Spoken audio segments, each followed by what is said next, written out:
Maya and the Magic Blanket.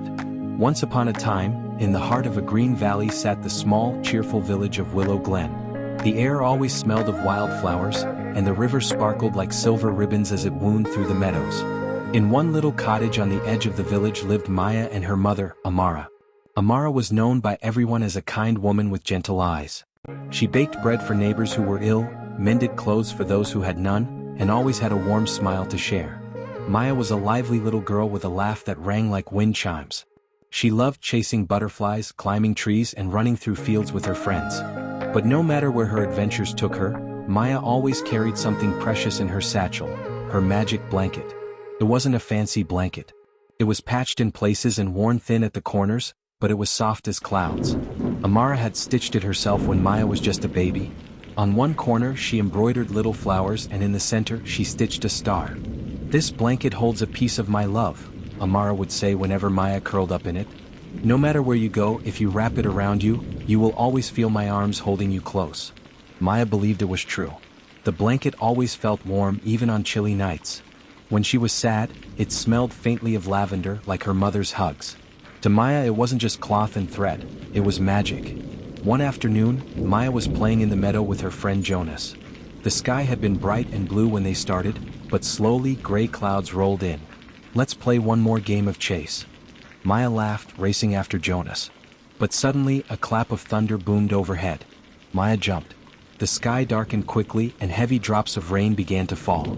The meadow became slippery, and as Maya ran toward home, she slipped on the wet grass and scraped her knee. "Ow!" she cried, tears welling in her eyes. The thunder rumbled louder and lightning lit up the sky. Maya felt small, scared, and cold. Jonas ran ahead, shouting, "Come on, Maya, hurry!" But Maya's legs shook and she wished more than anything that her mother was there. When she finally reached the cottage, soaked and shivering, Amara was already at the door. Her eyes filled with worry as she rushed to scoop Maya into her arms. "My sweet girl," Amara whispered. She wrapped Maya in the soft blanket, kissed her forehead, and gently cleaned her scraped knee. The storm outside still roared, but inside the cottage Maya felt safe. She clung to the blanket and whispered, "You really are magic." Amara smiled knowingly. "The magic isn't in the blanket, Maya. It's in the love I sewed into it, and the love I'll always have for you." A few weeks later, the village prepared for the spring festival. Stalls lined the square, filled with honey cakes, painted toys, and bright ribbons. There were games, songs, and a contest for the best story. Maya wanted to join the story contest. She thought about telling the legend of the river or the tale of the mountain giants. But when she sat under the willow tree to think, her eyes fell on the blanket in her lap. "What if I tell the story of the magic blanket?" she thought. At first she worried the others might laugh. A blanket seemed too simple compared to dragons and treasure. But when she remembered her mother's warm smile, she decided to be brave. On the day of the contest, children shared stories of pirates, hidden caves, and enchanted swords. Finally it was Maya's turn. She stepped onto the little stage, holding the blanket. "This may look like an ordinary blanket," she began, "but it holds the greatest magic of all, my mother's love." She told how her mother made it when she was a baby, how it comforted her during storms, and how it always made her feel safe. The crowd grew quiet, listening closely. Some of the adults even wiped their eyes. When she finished, the square erupted in applause. Maya didn't win first prize that day, but she won something better, the understanding that her mother's love was the strongest magic of all. One morning, Maya decided to take the blanket with her to the hills beyond the meadow. She and Jonas played explorers, pretending the rocks were mountains and the trees were giants. When the sun began to set, Maya packed her things, but the blanket was gone. Her heart thudded. "Jonas, where is it? We have to find it." They searched under bushes, in tree branches, and along the path. The stars began to appear, but the blanket was nowhere to be found. Maya's eyes filled with tears. What if it's gone forever? What if someone takes it? Jonas tried to comfort her. "Maybe we'll find it tomorrow." But that night Maya couldn't sleep. She tossed and turned, clutching only the empty satchel. The blanket wasn't just cloth, it was her mother's love. Without it she felt lost. The next morning Amara found Maya crying. She knelt beside her and wiped her tears. "My darling," Amara said softly, "the blanket is precious, yes. But my love for you doesn't live only in it, it lives in me and it will always surround you." "But what if I never find it again?" Maya whispered. "Then we'll make a new one together," Amara said.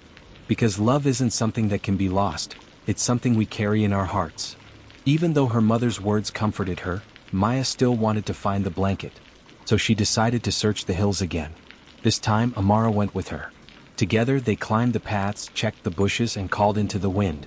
Along the way, Amara told stories of when Maya was a baby, how she cried until the blanket soothed her, how she learned to crawl across it, and how she used it as a cape when she played pretend. Hearing those stories filled Maya with warmth, even without the blanket in her arms. At last, near a stream they found it. The blanket was caught on a low branch, damp from the night air. Maya gasped with joy, hugging it tight. See, Amara smiled. Even when love is lost for a little while, it can always be found again. Maya laughed through her tears, wrapping herself in the blanket. Thank you, Mama. Not just for helping me find it, but for loving me every day. Amara kissed her forehead. That's what mothers do. From then on, Maya kept the blanket safe, but she no longer feared losing it. She knew now that her mother's love wasn't trapped inside a piece of fabric. It lived in every hug, every smile, every gentle word. One evening, as the sun set behind the hills, Maya curled up beside Amara. Mama, one day I want to make a magic blanket too. Amara tilted her head. For whom? For my children, Maya said. So they'll always feel loved just like I do. Amara hugged her tightly. Then the magic will live on, generation after generation. And as the stars twinkled overhead, Maya whispered to the blanket, "Thank you for teaching me the truth. The magic was never just in you, it was always in my mother's love." Moral of the story. Mothers are special because their love is unconditional, comforting, and everlasting.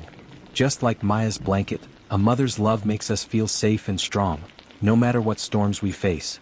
Like and subscribe to this channel if you love your mother, and scroll past if you hate your mother.